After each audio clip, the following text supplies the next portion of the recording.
Ya, Oke. Bang Nurholis. Saya langsung aja nih Ho ya, saya langsung Boleh, ke Bang Ade silakan. Armando nih. Bang Ade, melihat bisa dengan mic-nya Bang Ade ya. Melihat Boleh, gencatan yang sudah diumumkan ya oleh Presiden AS Donald Trump yang kemudian juga direspon oleh kedua negara.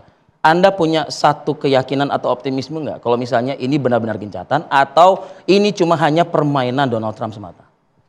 Ya, kita harus sadar sejak awal bahwa Donald Trump ini kan memang melakukan tindakan sepihak sebetulnya. Yes. Ketika dia mengatakan gencatan senjata, sebetulnya kedua belah pihak itu kayak, hah? Kita nggak diajak ngomong kok, katanya gencatan senjata. Urusan saya sama dia Urusan kok. saya sama dia kok, kamu yang ngomong Iya, gitu iya, kan. iya. Dan bahwa ya tapi barangkali Ah. pasti ada pengaruh Amerika Serikat terutama terhadap Israel. Ya, oke. Karena kelihatan sekali bahwa Trump itu marah sama Israel, ya. Anda dari mana membaca itu Trump marah sama Israel? Ketika segera sesudah kan mereka menyatakan gencatan senjata, Iya, tapi oke. hanya dalam beberapa jam kemudian Israel masih Israel membuat- menyerang, ya. Iran juga menyerang. Tapi yang penting adalah ketika diwawancara oleh media terlihat sekali Trump tuh bilang bahwa iya emang Iran melanggar gencatan senjata. Loh, jadi sepihak dong lagi dong berarti dong. Ya, tapi kan kemudian tambahan Dia dia menyalahkan adalah Israel. kalimat dia itu belum berhenti. Tapi yang saya lebih marah adalah Israel kenapa juga menyerang. Ya, hanya dalam 1 jam kalau nggak salah dia bilang ya, 1 jam sesudah gencatan senjata dia langsung menyerang. Saya tidak suka lah dengan apa yang dilakukan Israel.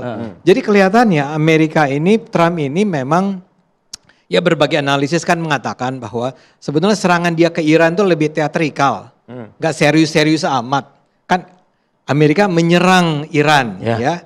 Tapi sebetulnya dia nggak sungguh-sungguh ingin seperti tadi dikatakan sampai mematikan Khamenei atau perdana menteri atau presiden. Ya artinya gini, meskipun pimpinan tertinggi kan ya, Pimpinan tertinggi. Ama ini, meskipun saya kok mau bunuh, bisa saya lakukan itu Kalau kata AS. itu kan kayak bluffingnya gaya. Kalau kita lihat film-film koboi gitu kan, Ya. ada orang yang suka nge-bluffing gitu ya. Ini Trump memang begitu caranya. Nah, tapi kembali ke pertanyaan Anda.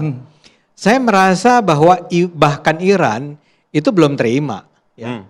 Dan dia bilang bahwa, jangan salah ya, itu orang-orang Palestina masih dimatiin sama Israel. Terhitung juga masih ada 14 nyawa lagi yang melayang ya. Yang masih melayang terus. Ya. Jadi kami kelihatannya begini, Iran mau bilang, saya akan bisa menerima ide gencatan senjata kalau Israel menghentikan serangan bukan hanya ke Iran. Tapi ke Gaza Palestina. Tapi ke Gaza. Baik. Karena Gaza itu udah sekarang 56.000 atau 57.000 Korban. warga yang tewas dan mayoritas dari warga yang tewas itu adalah perempuan dan anak-anak. Itu kebiadaban yang luar biasa. Iya, oke. Sebetulnya Iran kan tadinya nggak ikut-ikut nih ya. Iya. Begitu dia diserang oleh Israel, Ya. kebodohan Israel menurut saya.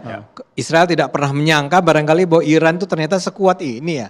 Ternyata dia itu bisa nembus Iron Dome-nya Israel ya. Betul. Bahwa dia itu bisa memindah-mindahkan nuklirnya dengan cepat Bisa ya. memporak-porandakan Tel Aviv juga. Betul, memporak-porandakan Baik. Tel Aviv. Nggak sangka sama sekali dan barangkali Israel berharap Amerika akan dukung dong. Ternyata si cowboy Donald Trump ini nggak gitu-gitu amat. Dia Oke. bilang kayak ya sekarang misalnya, ini mungkin saya agak belok sedikit Boleh, untuk mengatakan bahwa dunia saat ini adalah dunia yang sebetulnya marah pada Israel. Ya. Betapapun apa yang terjadi, tapi kita ingat bahwa hari ini di New York City yang menang adalah untuk wali kotanya ya. Wali kota Muslim pemilihan pertama pertama katanya. Muslim pertamanya adalah satu hal. Ya. Tapi dia adalah orang yang pro Palestina Pro Palestina, betul. melawan Cuomo yang pro Israel. Ya. Ya. Jadi yang menang nih di New York City itu kayak kejutan besar. Oke. Bayangkan seorang Nah, ini menarik. Muslim Baik. menang Ya. dan dia adalah seorang yang anti Israel. Jadi Donald Trump melakukan sikap yang 180 derajat ini berdasarkan efek dari gerakan-gerakan masyarakat di Amerika Serikat juga. Maksud saya barangkali awalnya tidak, tapi dia kan sekarang baru tahu. Sadar dia. 60% rakyat Amerika sekarang mungkin naik terus nih ya. Betul. Sudah mengatakan berhenti perang, hentikanlah perang ya. Bahkan cenderung ke impeach jangan. Enggak, saya nggak tahu kalau yang itu ya. Itu nggak gampang sih impeach ya. Emang kayak di Indonesia kirim surat ke DPR. Jadi dibelokin. Oke, saya ingin ke Mas Nurholis terlebih dahulu. Tadi menarik statement yang dinyatakan oleh Bang Ade ketika menyatakan bahwa ini bluffingnya Donald Trump saat penyerangan 3 situs nuklir di Natanz, Isfahan, dan Fordo gitu ya. Apa memang benar ini hanya bluffing atau memang Iran ini punya kekuatan yang saat ini luar biasa dan patut Dahsyatnya. diperhitungkan oleh dunia?